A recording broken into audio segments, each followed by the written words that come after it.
जय हिंद दोस्तों, आपका स्वागत है आपके चैनल सिवाय स्टडीज सेंटर में।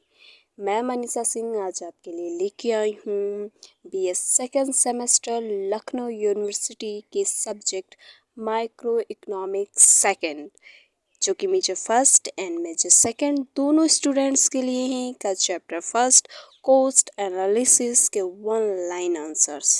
अगर आपको वीडियो पसंद आए तो प्लीज़ लाइक कीजिएगा, कमेंट कीजिएगा, शेयर कीजिएगा एंड हाँ, सब्सक्राइब करना चैनल को बिल्कुल मत भूलिएगा। चलिए इसी के साथ स्टार्ट करते हैं हम प्रश्न फर्स्ट से। किसी उत्पादक या फर्म के द्वारा वस्तु के उत्पादन के संबंध में किए गए समस्त व्यय को क्या कहते हैं? तो इसका उत्तर है उत्पादन लागत। फर्म वे संगठन वे इकाइयाँ होती हैं जो आर्थिक गतिविधियों में लगी हुई होती हैं तथा जो वस्तुओं तथा सेवाओं का उत्पादन अत्यधिक लाभ कमाने के उद्देश्य करती हैं। वहीं हमारा प्रश्न सेकंड है, यदि कोई उत्पादक उत्पत्ति के साधनों के प्रयोग के लिए मुद्रा का व्यय करता है यानी मनी खर्च करता है तो वह कौन सी लागत कहलाएगी? तो इसका उत्तर है मौद्रिक लागत। प्रश्न थर्ड है हमारा, भूमि और भवन का किराया किस लागत के अंतर्गत आएगा? तो इसका उत्तर है स्पष्ट या दृश्य लागत, यानी दृश्य को ही स्पष्ट कहते हैं और स्पष्ट को ही दृश्य कहते हैं। दोनों एक ही का नाम है लागत, ठीक है। तो स्पष्ट लागत की अगर परिभाषा देखी जाए तो स्पष्ट लागत वे नगद भुगतान हैं जो फर्मों के द्वारा बाहरी व्यक्ति को उनकी सेवाओं तथा पूंजीगत साधनों के लिए दिए जाते हैं, ठीक है। अब उदाहरण के साथ इसको देखा जाए तो जैसे हमें कोई कारोबार करते हैं तो उसके लिए लैंड की आवश्यकता होती है। यदि हमारे पास खुद का होता तो हम खुद का यूज़ करते हैं, अगर नहीं होता तो हम दूसरे से किराए पे लेते हैं और जो किराया देते हैं वही हमारी स्पष्ट लागत कहलाती है। इसी के साथ हम प्रश्न 4 देखते हैं, ऐसी कौन सी लागत है जिसके अंतर्गत उत्पादक के वे समस्त व्यय सम्मिलित होते हैं जिनका वह प्रत्यक्ष रूप से भुगतान नहीं करता है? तो इसका उत्तर होगा अस्पष्ट या अदृश्य लागत। तो अस्पष्ट लागत की अगर हम परिभाषा देखते हैं तो कुछ इस प्रकार है, उत्पादक के स्वयं के स्वामित्व एवं स्वयं के द्वारा लगाए गए साधनों की जो लागत होती है वह अस्पष्ट लागत कहलाती है। जैसे कि हम उदाहरण के साथ समझ सकते हैं कि हमें अगर कोई कारोबार करना है उसके लिए लैंड की यानी कि भूमि की आवश्यकता पड़ती है और हमारे पास हमारी खुद की भूमि है, हम उसका उपयोग कर रहे हैं। तो जो हम किसी और की भूमि का उपयोग करते तो जो उसको रेंट देते, जो स्पष्ट लागत देते, वो हम स्वयं की जो भूमि यूज करते हैं तो उसके लिए जो लागत लगाते हैं हम उसी ही को क्या बोलते हैं? अस्पष्ट लागत। इसी के साथ हमारा प्रश्न है 5, स्वपूंजी का ब्याज किस लागत के अंतर्गत आएगा? तो इसका उत्तर होगा अस्पष्ट व अदृश्य लागत के अंतर्गत। वही प्रश्न 6 होगा हमारा, मौद्रिक लागत सामान्यतः कितने प्रकार की हो सकती है? तो इसका उत्तर होगा 3, स्पष्ट यानी कि दृश्य लागत, अस्पष्ट यानी कि अदृश्य लागत तथा सामान्य लाभ। सामान्य लाभ की अगर हम परिभाषा देखें या बोले तो किसे कहते हैं? तो उत्पादक को उत्पादन में बनाए रखने के लिए जिस न्यूनतम लाभ की आवश्यकता होती है उसे या तो न्यूनतम लाभ कहते हैं या सामान्य लाभ कहते हैं। अगर ये सामान्य लाभ या नहीं होगा तो जो उत्पादक होता है वो उत्पादन करना बंद कर देता है क्योंकि उसे लॉस होने लगता है। फिर उसी के साथ हम देखते हैं प्रश्न 7, वास्तविक लागत को और किस नाम से जाना जाता है? तो वास्तविक लागत को और हम सामाजिक लागत के नाम से जानते हैं। तो वास्तविक लागत क्या होती है? तो मार्शल कहते हैं कि वास्तविक लागत जो होती है किसी वस्तु के उत्पादन में जो कष्ट, त्याग तथा कठिनाइयाँ उठानी पड़ती हैं उन सभी के योग को उत्पादन की वास्तविक लागत कहते हैं, जिसे हम सामाजिक लागत भी कहते हैं। कष्ट से तात्पर्य क्या होता है? जैसे कोई कारोबार होता है, कोई उत्पादन होता है तो उसमें श्रमिक लगते हैं तो उनको शारीरिक कष्ट होते हैं कई प्रकार के, उत्पादक को मानसिक तनाव होता है और इसी के साथ क्या कहते हैं, पर्यावरण दूषित होता है तो वो जो पर्यावरण समाज क्षति उठाता है, ये सारे जो कष्ट होते हैं, त्याग होते हैं, इन्हीं वास्तविक लागत कहते हैं। प्रश्न 8 है हमारा, वस्तु की वह मात्रा जिसका त्याग किया जाता है कौन सी लागत कहलाती है? तो इसका उत्तर है वस्तु के उत्पादन की अवसर लागत। वहीं हमारा प्रश्न 9 है, अवसर लागत को अन्य किस नाम से जाना जाता है? तो उत्तर है इसका वैकल्पिक लागत व विस्थापित लागत। तो अगर हम अवसर लागत को उदाहरण के साथ समझते हैं तो जैसे कि हमारा कोई निजी कार है और हम निजी कार में हमें ईंधन डालना पड़ता है। अगर ईंधन महंगा है और सार्वजनिक व्हीकल का किराया सस्ता है तो हम उसको चुनेंगे। अगर हम उसको चुनते हैं तो जो हम अवसर लागत जो पैसा बचाते हैं उसी को हम अवसर लागत कहते हैं। इसी के साथ हमारा प्रश्न 10 है, किसी वस्तु के कुल उत्पादन में जो कुल धन व्यय होता है उसे क्या कहते हैं? तो इसका उत्तर होगा कुल लागत। प्रश्न 11 है, मार्शल ने कुल लागत को कितने भागों में बांटा है? तो इसका उत्तर है 2, स्थिर व परिवर्तनशील लागत। प्रश्न 12 है, वे लागतें जो उत्पादन के स्थिर साधनों की सेवाओं को खरीदने या किराए पर लेने पर जो व्यय की जाती हैं वह कौन सी लागत कहलाती हैं? तो इसका उत्तर है स्थिर लागत।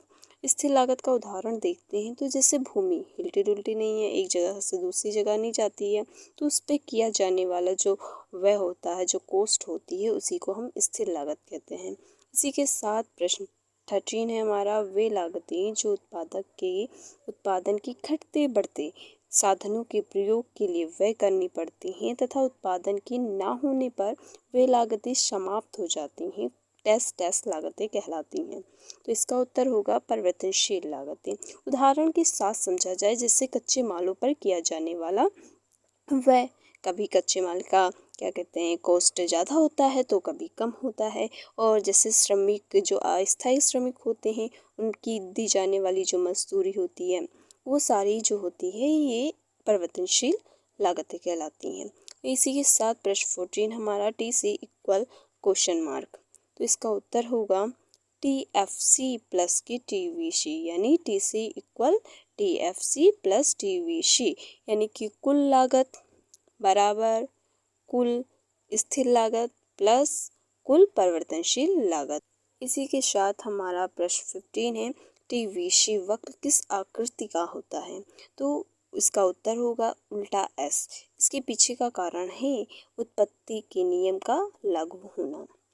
प्रश्न नंबर 16 है हमारा, रेखीय रूप से टीएफसी वक्र यानी कि टोटल फिक्स्ड कॉस्ट, यानी कि हिंदी में बोला जाए कुल स्थिर लागत वक्र एक्स अक्ष के डैश डैश होता है। कैसा होता है?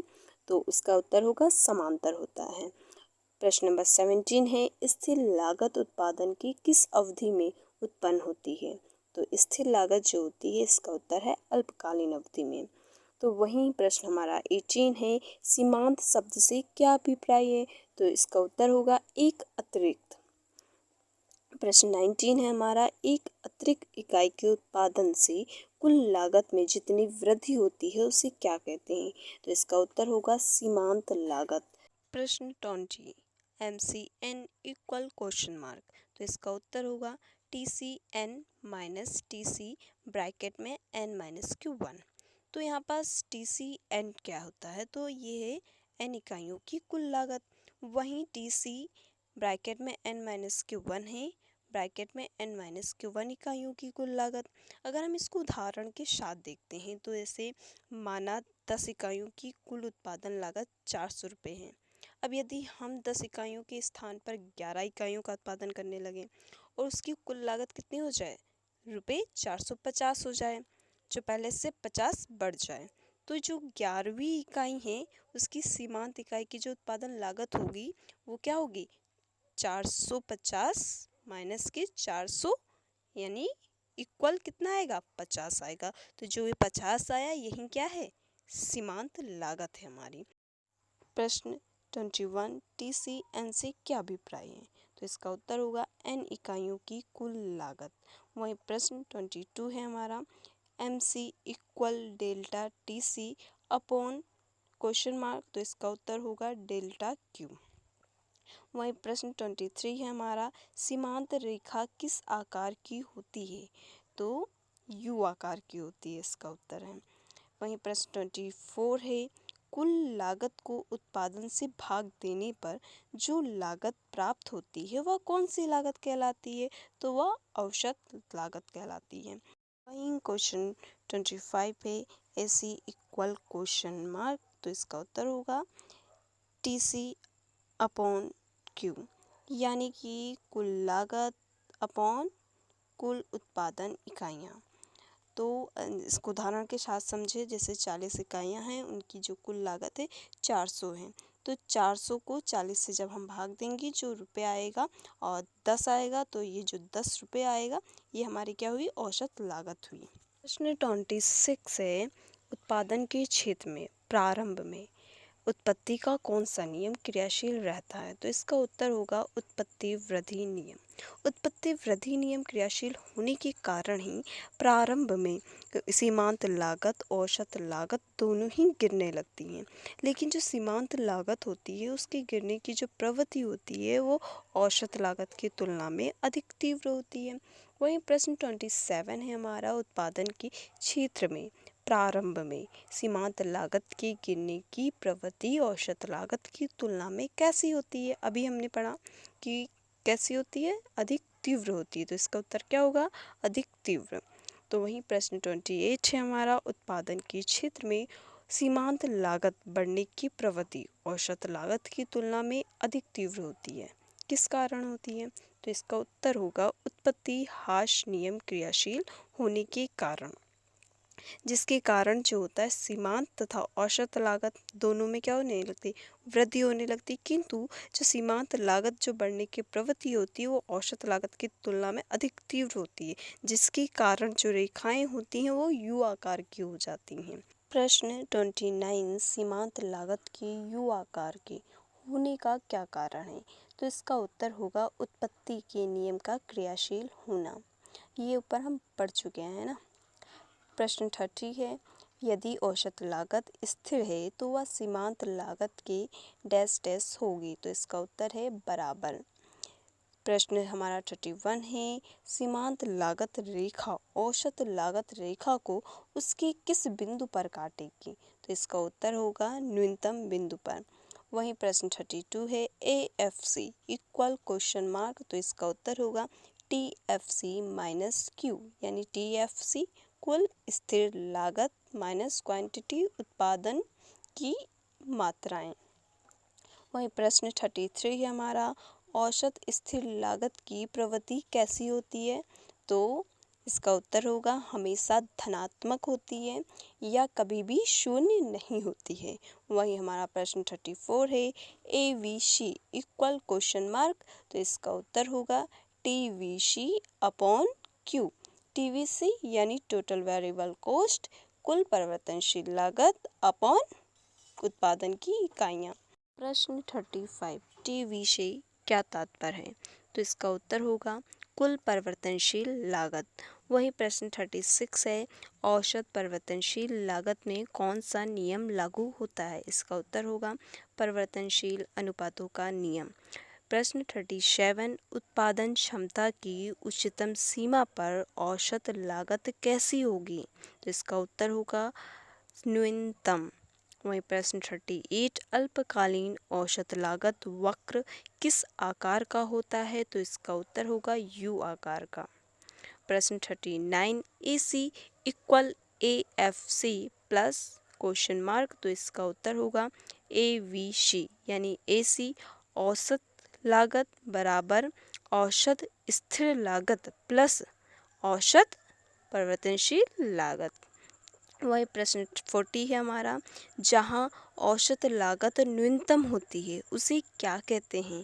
तो इसका उत्तर होगा आदर्श उत्पादन कहते हैं। प्रश्न 41 दीर्घकाल में सभी लागत कैसी होती हैं? तो इसका उत्तर होगा परिवर्तनशील। वहीं 42 है प्रश्न हमारा अल्पकालीन औसत लागत वक्र की अपेक्षा दीर्घकालीन औसत लागत वक्र कैसा होता है? तो इसका उत्तर होगा अधिक चपटा। इसका अधिक चपटा होने का रीज़न होता है कि जो दीर्घकालीन औसत वक्र होता है वो पहले धीरे धीरे नीचे को जाता है और फिर न्यूनतम बिंदु के आने के बाद वह धीरे धीरे ऊपर की ओर चढ़ता है। इसी के साथ हमारा प्रश्न 43 है, LAC वक्र को और किस नाम से जाना जाता है? तो इसका उत्तर होगा वेस्टर्न वक्र यानी इन्वॉल्व कर्व, प्लांट वक्र तथा योजना वक्र।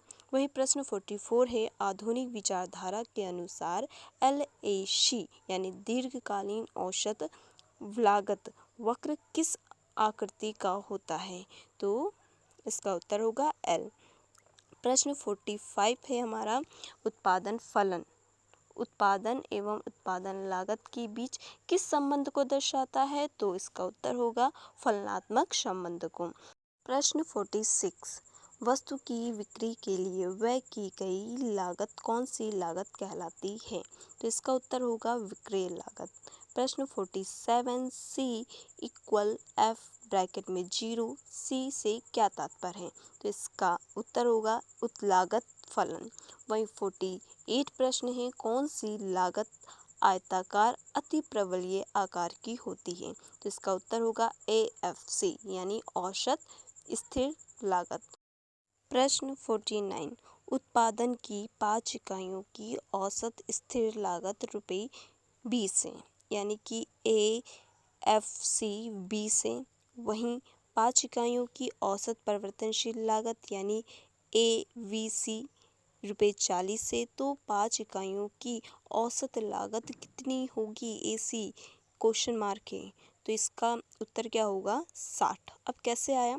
तो इसमें हम सूत्र लगाएंगे AC इक्वल AFC प्लस के AVC।